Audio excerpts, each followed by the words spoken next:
sebelumnya selamat sore untuk saudara-saudara semua dimanapun kalian berada. Kembali pada sore hari ini saya dan dua rekan saya akan membawakan topik yang sangat-sangat luar biasa, untuk menyangkut daerah otonomi baru dan otsus bagi masyarakat Papua. Dan di sini kita langsung lanjut ke materinya langsung. Ada pertanyaan yang nanti saya tanyakan ke ini dan kami sama-sama pecahkan begitu. Oke, untuk pertanyaan pertama, karena kita sama-sama sudah saksikan bahwasanya di mana berita media-media sudah menyebarkan bahwasanya undang-undang otonomi daerah sudah diputuskan dan sudah disepakati oleh negara. Dan di sini pertanyaan saya untuk kita semua sama-sama pecahkan. Pertanyaan pertama, apa dampak negatif dan positif bagi masyarakat Papua di masa mendatang nanti ketika otonomi baru dijalankan secara sesuai dengan prosedurnya? Oke, silakan bisa dijawab. Mulai dari Rido. Ya, mungkin kita belum tahu ya masa depan itu seperti apa. Jadi dampak positif pun ada dan dampak negatif pun ada. Namun dari pemerintah meyakinkan bahwa lebih banyak dapat positif ketika pemekaran itu diadakan terjadi. Jadi yang kami masyarakat Papua takutkan itu pemekaran ini bukan untuk kami gitu. Karena kami tidak membutuhkan pemekaran provinsi ya. Iya, itu bukan hal yang dibutuhkan oleh masyarakat Papua. Ketika kita lihat di mana di Papua masyarakat telah menyuarakan untuk menolak, namun sampai saat ini pemerintah tidak menanggapi hal itu. Hampir sebagian besar masyarakat Papua itu menolak akan pemekaran ini. Ya. Jadi istilahnya begini, pemerintah mengusulkan untuk pemekaran, namun masyarakat yang di dalam itu tidak ingin dimekarkan. Seharusnya pemekaran itu timbul dari dalam diri sendiri, mereka yang mengajukan untuk pemekaran, bukan dari pemerintah yang ambil keputusan. Ya. Oke. Mungkin begitu dari saya. Oke, bisa dari Pak Osea. Baik, kalau dari saya yang saya lihat tentang DOP ini, yang pertama DOP ini tidak terlepas dari kita otsus yang sudah direvisi tahun 2021. Di situ dulu di Undang-Undang Nomor 21 tahun 2001 di pasal 76 itu ditulis bahwasanya pemekaran. Jadi di situ sudah dibahas tentang pemekaran. Jadi kalau pemekaran di Provinsi Papua, kabupaten maupun provinsi itu harus atas dasar persetujuan ini DPRP sama DPR provinsi. Tapi setelah direvisi di tahun 2021 itu ada salah satu pasal yang ditambahkan oleh DPR pusat bahwasanya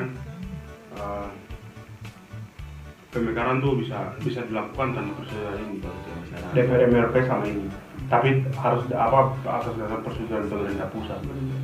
Jadi tentang kesenangan pemerintah terhadap masyarakat Papua terjadi mulai 2012. Musuh sebenarnya sudah dulu waktu 96, tapi menyangkut dengan otonomi khusus DOP ini sudah terjadi dari 2021. Pemerintah mengambil kebijakan tanpa konsultasi ke masyarakat ya. Setelah itu seperti yang terjadi dan pemekaran di 2002 ini, jadi kita bisa lihat bahwa mereka pemerintah pusat tanpa melibatkan saat ini yang MRP yang mana mereka ada masih rakyat Papua yang mewakili kultur orang asli Papua sudah bisa dibilang macam perwakilan pemerintah pusat tanpa konsultasi ke mereka. Jadi yang saya lihat dari sini nih, kelihatannya itu pemerintah mengambil kebijakan itu kesewenang-wenangan. Jadi mungkin saya bilang tuh untuk dampak yang baik untuk orang Papua. Saya rasa dari otonomi khusus sampai ini itu tidak ada semua tidak jelas kalau pemerintah pakai narasi bahwa untuk kesejahteraan terus memperpendek jarak. Kalau narasi itu sudah dipakai sejak dulu tahun 99 mau pemekaran juga di situ tuh biasanya Papua Barat. Beberapa menteri bilang bahwasanya kita lakukan pemekaran untuk kesejahteraan masyarakat terus untuk pendek jarak. Tapi begitu dua provinsi dengan penduduk begitu tuh kalau mau pakai itu tuh saya rasa sebenarnya bisa, cuman sampai sekarang kita bisa lihat tidak ada masalah apa yang dijanjikan pemerintah tuh sampai sekarang tidak ada kayak gitu. Oke. Ini ada satu pertanyaan lagi karena sudah dijelaskan seperti itu. Kalau dari kita semua, maksudnya kita yang dari Papua sendiri tuh, kita apa otsus yang dari dana otsus itu apa yang kita sudah rasakan, gitu, maksudnya terus ya kita saksikan di bagian masyarakat itu apa yang sudah terjadi bagi masyarakat dari dampak otsus itu bagi mereka begitu. Kalau menurut dari setiap kan sudah dibagikan otsus itu. Jadi apa dampak atau masyarakat untuk sekarang ini sudah dapat dampaknya atau belum pas dengan dampaknya gitu? Mungkin kalau dari saya, kalau yang dampak dari otsus tuh sampai sekarang saya sendiri tidak tahu apa yang pemerintah dapat, karena setahu saya mungkin memang ada, biasanya mereka bilang otsus ada yang otsus dan otsus, tapi tidak jelas di lapangan tuh apa yang mereka buat, apa yang mereka laksanakan tidak ada kayak gitu. Jadi kemungkinan perputaran uangnya itu kami pun tidak tahu kemana, kayak apa ke pemerintah atau kemana, kita pun tidak tahu gitu. Oke, mungkin saudara itu bisa tambahkan atau jawab dari pertanyaan tadi. Kalau terkait otsus ya, saya juga waktu itu masih baru lahir kan pada saat otsus disahkan. Yang mungkin dari saya SD sampai sekarang, dampak yang saya lihat itu ketika waktu sekolah sih, sekolah otsus itu cuma berwujud tas. Jadi mereka bagi bahwasanya di tas itu ada logo otsus. Nah itu yang diberikan ke kami anak-anak Papua. Oke. Tapi kalau ini maksudnya ini menurut kita sama-sama. Kalau menurut kita yang biasa dibilang pembangunan Papua itu dampak otsus atau bukan sih? Maksudnya itu dari otsus atau bukan yang mereka atau APBD atau mungkin apa gitu? Kalau yang untuk pembangunan di Papua, yang jalan Trans Papua tuh itu kan program pemerintah pusat. Jadi bukan dari otsus juga. Bukan dari otsus. Jadi yang saya bingung apa, kita kan sudah 21 tahun persidangan ini, sudah 22 tahun berjalan dengan otsus. Tapi yang terjadi di lapangan kan tidak pernah ada, maksudnya dampak yang masyarakat rasakan dari otsus tidak ada kayak gitu. Jadi yang saya bingung tuh kenapa pemerintah kan punya beberapa lembaga-lembaga yang tentang biasa pemerintah keuangan. Yeah. Jadi yang saya sayangkan tuh kenapa pemerintah selama 21 tahun berjalan otsus tuh kenapa tidak pernah ada keinginan untuk menyelidiki sampai lapangan apa yang bisa berikan untuk ini masyarakat Papua. Tidak pernah ada yang sampai begitu tersampaikan gitu kan. Iya. Oke. Oke, ini kan dampak negatif dan positif tadi sudah kita dengar sama-sama, dan yang menjadi khawatir bagi terutama kita sebagai mahasiswa yang orang terpelajar dan dari Papua yang terpelajar ini, kita khawatirkan itu seperti apa itu untuk dop yang terjadi yang nanti besok ini, apa yang kita khawatirkan itu? Mungkin saya. Oke, siap. Kalau kita lihat waktu kita lihat sekarang kondisi di Papua ya, itu kami yang masyarakat Papua mencari kerja di tanah kami sendiri aja itu susah. Jadi ketika pemekaran nanti itu otomatis akan membuka lapangan pekerjaan. Yang menjadi kekhawatiran kami masyarakat Papua itu ketika lapangan kerja yang dibutuhkan itu banyak, itu untuk siapa? Karena ketika kita lihat dari tahun-tahun sebelumnya atau pemerintahan di Papua itu boleh dikatakan kepala daerahnya orang Papua, tapi kaki tangan ke bawah semua itu orang pendatang, bukan orang Papua. Bahkan kami orang Papua mau lamar kerja saja itu susah. Iya, itu kemarin juga ada contoh saya lihat dari berita orang dari Arfak dong, ada demo juga. Itu karena di tes CPNS katanya yang keluar di situ yang putra daerah sekitar 5 orang, sedangkan yang baru pendatang itu sampai luar biasa. Itu mungkin kan dampak luas itu yang perlu dikhawatirkan ya. Iya. Jadi sebenarnya lihat saya pemekaran ini untuk apa? Yang kami rakyat Papua yang kami perlu bukan pemekaran, tapi bagaimana memajukan kami punya SDM, sumber daya manusia. Jadi bangun sekolah-sekolah, tempatkan buat universitas di Papua, majukan fasilitasnya, datangkan guru-guru. Itu yang kami butuhkan, bukan pemekaran. Dan memang satu permasalahan yang agak terjadi di daerah pedalaman itu seperti guru-guru. Karena saya juga memang saksikan sih secara langsung, guru-guru datang kayak cuma cari, dia dengar-dengar dia punya honor mau keluar, dia tuh cari muka di pangkal, ambil data sekalian, habis itu kabur. Itu sampai bertahun-tahun sama anak tidak sekolah. Makanya kadang juga penghambat bagi anak-anak untuk belajar juga itu, sebagai penghambat besar juga itu. Ya toh? Itu bagaimana? Maksudnya kita yang kuliah itu kita harus seperti apa, kita lakukan hal-hal bagaimana yang kita harus wujudkan untuk kita punya putra daerah. Maksudnya mungkin kita pulang dari sini kita mau mengajar atau kita jalankan misi seperti apa yang kita menjalankan begitu, yang harus kita jalankan. Mungkin kalau dari saya tentang beberapa guru-guru yang kegiatan guru di sekolah-sekolah itu kan biasanya di penerimaan CPNS kan biasanya ada di tempatan di daerah pedalaman. Tapi kebanyakan dari kita juga macam karena melihat kondisi jalan, kondisi jarak dan sebagainya, makanya biasanya begitu. Jadi menurut saya yang saya simpulkan tuh kebanyakan tuh karena kurangnya pengawasan juga dari pemerintah. Jadinya pegawai kita sepakat tuh jadi sesepakati mereka ini, karena mereka rasa tidak ada pengawasan, jadi seenaknya mereka saja kayak begitu. Selain itu mungkin tadi sambung dari kekhawatiran mengenai itu tuh, dulu tuh ada buku dari Dr. Murid, dia salah satu peneliti senior di LIPI, bila sudah almarhum sudah 2015 meninggal. Jadi pasti tidak pernah tulis buku tentang Papua Roadmap itu, yang sejarah Papua dan sebagainya. Di situ itu dia tulis 4 masalah utama ini, 4 masalah utama akar konflik Papua. Jadi di situ tuh ditulis marginalisasi. Marginalisasi itu penyingkiran orang asli kayak, pokoknya penyingkiran lah, sekitar penyingkiran kayak begitu. Jadi pas itu dia tulis bahwasanya salah satu akar masalah Papua itu salah satunya marginalisasi. Jadi yang ditakutkan sekarang tuh marginalisasi yang nanti akan terjadi setelah 3 provinsi disahkan. Kita tahu bahwasanya penduduk Papua dalam sensus penduduk tahun berapa yang orang asli Papua tuh 3 juta sekian, sementara orang pendatang 2 juta sekian. Jadi kita bisa bayangkan dalam 5 tahun ke depan dengan sistem disahkan itu ini pasti pekerjaan banyak pekerjaan nanti di situ, perekonomian pegawai dan sebagainya. Jadi yang ditakutkan 5 tahun ke depan tuh orang Papua di tanah sendiri nanti jadi minoritas kayak gitu. Mungkin salah satu itunya itu marginalisasi itu.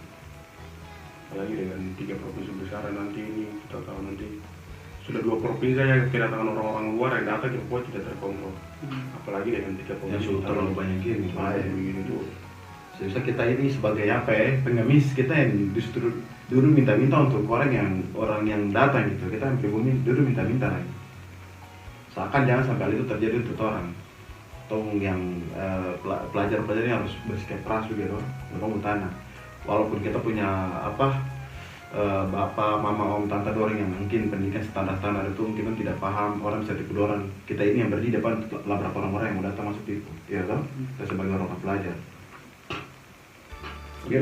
Mungkin yang bisa pemerintah pertimbangan tuh kedepannya itu setelah disahkannya itu, itu kan memang sudah disahkan, maksudnya sudah diundang-undangkan. Jadi mungkin pemerintah yang nanti duduk di pemerintahan tuh, mereka perlu pertimbangan tuh orang-orang yang datang dari luar tuh harus dikontrol. Bahwasanya ya mungkin saya bayangkan tuh mungkin ya ada beberapa daerah-daerah di Indonesia ini kan orang luar datang itu kan tidak gampang dikasih KTP gitu. Terus dari KTP dan sebagainya tuh perlu pemerintah daerah pertimbangkan biar kedatangan orang dari luar tuh tidak terkontrol, harus dikontrol kayak begitu. Mungkin itu saja. Dari Rido bagaimana? Ada tambahan atau seperti apa, tanggapannya seperti apa? Tinggal sih mungkin menyambung dari orang-orang pendatangnya. Itu kalau kita lihat, kita yang berkuliah di Aceh ya, itu kita untuk syarat untuk mendapatkan KTP di Aceh itu mesti berapa tahun di sini. Sedangkan kalau orang pendatang datang ke Papua itu baru berapa hari saja mau buat KTP gampang sekali. Tidak perlu harus berapa tahun lagi, tidak perlu buat surat domisili pun tidak perlu. Sedangkan kalau kita datang ke sini saja untuk mau syarat untuk dapat KTP itu harus tinggal di sini selama 4 sampai 6 tahun gitu baru bisa. Betul lah, memang yang harus kita punya, terutama pemerintah daerah ini, pemerintah daerah harus perhatikan hal itu juga. Maksudnya tidak senangnya kita kasih KTP sama orang juga, karena kalau dia cuma datang menumpang untuk jualan atau apa ibaratnya kan, kayak jualan di mungkin lahan kita atau kasih bikin apa ya, kita kasih sih kasih, tapi prinsipnya kita terlalu kasih semua untuk orang juga, nanti ujung-ujungnya mereka udah percepat langkah, habis itu dong langkah dari itu orang dong lah. Karena orang prinsip kita orang Papua memang kadang langkah agak lambat, karena kita kadang pemikirannya kita masih, kita punya alam tuh kaya, saya punya alam kaya, ya toh, saya punya alam kaya, jadi saya nggak perlu bersusah payah juga, saya tinggal masuk bisa ambil saja, tinggal masuk bisa kesini ambil aja. Tapi kalau orang luar tuh karena dong incar kayak begitu, itu makin percepat langkah, karena dong percepat untuk perkayaan diri juga, jadi dia bisa langkah dari orang dari situ, ya toh. Oke, menyangkut DOB yang sudah disahkan itu, dari kita semua yang di sini, apa pesan dan kesan yang kita mau sampaikan, maksudnya apa pesan yang memang kita mau pesan khusus untuk pemerintah agar DOB ini tidak hanya bisa dijalankan dan bisa hanya sebatas kayak ini saya untuk disahkan bahwasanya DOB jadi, tapi tidak ada kayak kita orang inti dari orang-orang inti dalam situ tidak ikut berperan dalam situ, cuma orang-orang yang dimanfaatkan untuk orang-orang luar masuk berperan. Apa pesan-pesan nanti yang kita mau pesankan untuk pemerintah? Mungkin bisa ketika DOB ini disahkan, harapan untuk pemerintah ya harus ada pengawasan, terus kalau bisa itu kita buat undang-undang bahwasanya kursi di Papua ketika pemekaran itu cuma khusus buat orang asli Papua, agar kami juga orang Papua bisa membangun daerah kami sendiri dan ambil bagian di daerah kami sendiri. Sebenarnya simpel saja, ketika pemerintah mau buat suatu masyarakat bahagia, itu tanyakan apa yang mereka mau, bukan pemerintah sewenang-wenang berkeputusan. Jadi mungkin itu harapan kami masyarakat Papua. Dari Aus sendiri? Mungkin ya, mungkin yang bisa saya mungkin sampaikan tuh itu kontrol pemerintah terhadap Pemerintah. Kontrol pemerintah terhadap mungkin pendatang yang datang sebagainya. Dan itu tuh mungkin ya memang pentingnya itu sih kontrol.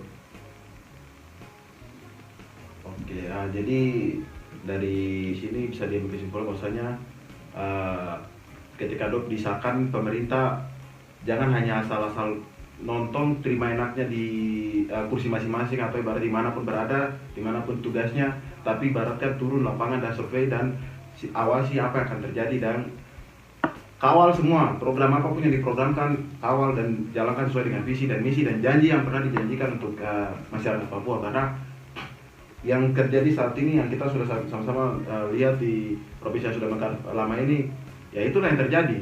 Kami sebagai pendatang orang pribumi sendiri, saya kayak dulu nonton orang lain begitu, sedangkan kami juga bisa bangun, kami punya daerah ada dengan hati, tapi ketika orang lain dari pendatang datang dong bangun mungkin karena tidak punya keluarga atau apa misi-misi lain, tidak punya orang-orang terdekat, mereka manfaatkan dengan keuangan, mereka justru membodohi masyarakat.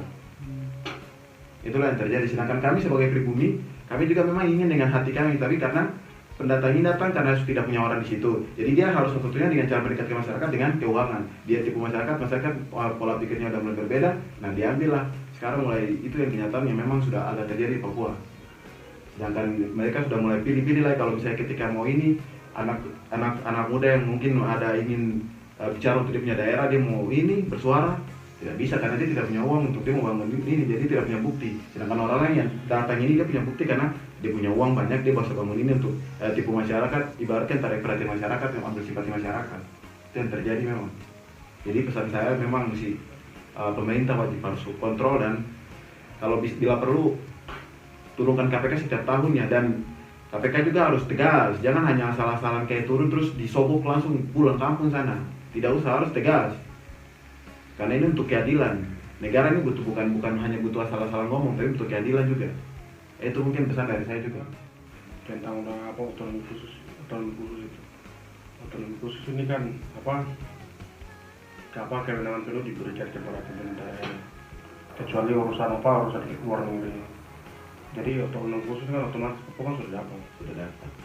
Jadi kembalikan marwah Otsus itu ke Papua. Makanya kasih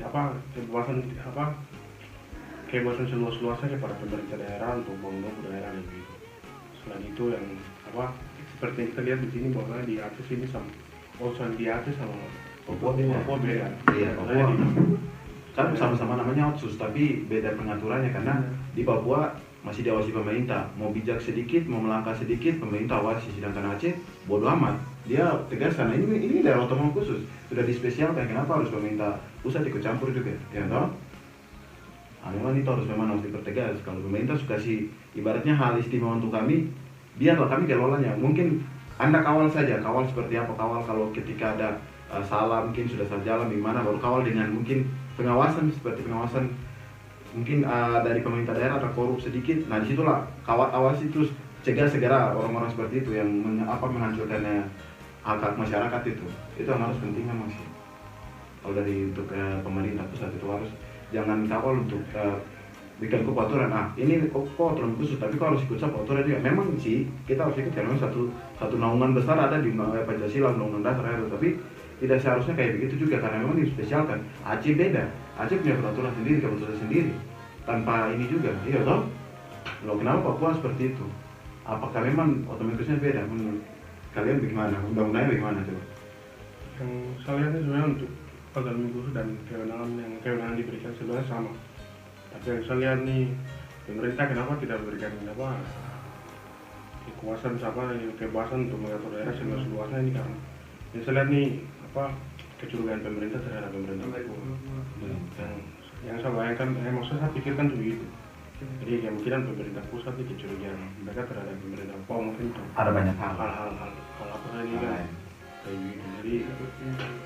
Jadi menurut saya nih pemerintah Papua ini sebenarnya mereka bisa saja atur kita asal pemerintah kebebasan seluas-luasnya tentang dari Otsus itu yang sudah diatur.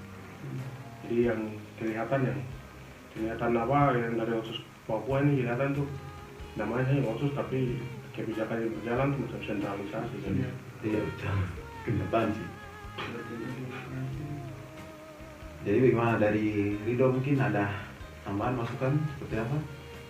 Atau mungkin sambungkan atau seperti apa? Oke, kalau mungkin sampai di situ saja kita punya diskusi hari ini. Nanti kita lanjut part 2-nya. Untuk teman-teman semua, jangan lupa untuk bagikan video ini dan jangan lupa juga untuk komentarnya, berikan saran, masukan, pendapat. Mungkin ada salah kata dari antara kami yang sampaikan tadi, mungkin ada yang menyinggung atau apapun, kami mohon maaf. Karena itulah yang memang kami sampaikan sesuai berdasarkan perasaan kami yang seadanya di sini, yang kami rasakan sebagai orang-orang yang terpelajar. Itu yang kami rasakan, makanya kami sampaikan bagaimana supaya pemerintah tahu apa isi hati kami begitu. Jadi cukup sekian dari video ini. Kami bertiga mohon maaf sebesar-besarnya jika ada salah kata, kami mohon maaf karena itu serba kekurangan dan apa mungkin yang tadi kami sampaikan itu berdasarkan perasaan dan berdasarkan hati kecil kami. Karena kami juga ingin daerah kami maju, yang semaju-majunya seperti orang daerah lain tanpa harus kayak terintimidasi begitu. Kami juga ingin maju. Jadi tidak harus kami dikawal atau di apapun. Kami nggak bisa ngapa-ngapain. Kami di bawah naungan ini semua sama-sama. Cuman berilah kami setidaknya kami kelola kami jadi hasil sendiri, daerah sendiri. Seperti mana daerah yang memang diberikan kaitannya otomatis hak istimewa itu. Jadi jangan mencurigai kami tidak kemana-mana kok. Oke, mungkin terakhir dari video ini karena tadi awalnya saya belum sempat kenalkan dua rekan ini dan di sini saya perkenalkan mereka. Ini silakan perkenalkan diri. Saya nama Oscar TG, kuliah di Aceh. Oke, silakan. Saya juga namanya Ricardo Wiri, berkuliah di Aceh. Oke, baik. Mungkin cukup sekian dari kami. Terima kasih dan support selalu kami dan berikan ide masukan kami kalian semua di komentar supaya kami bisa buat konten lagi seperti apa yang kalian inginkan, dan mungkin kami buat masukan-masukan seperti apa yang kalian mau tambahkan, silakan di komentar semua. Oke, selamat malam.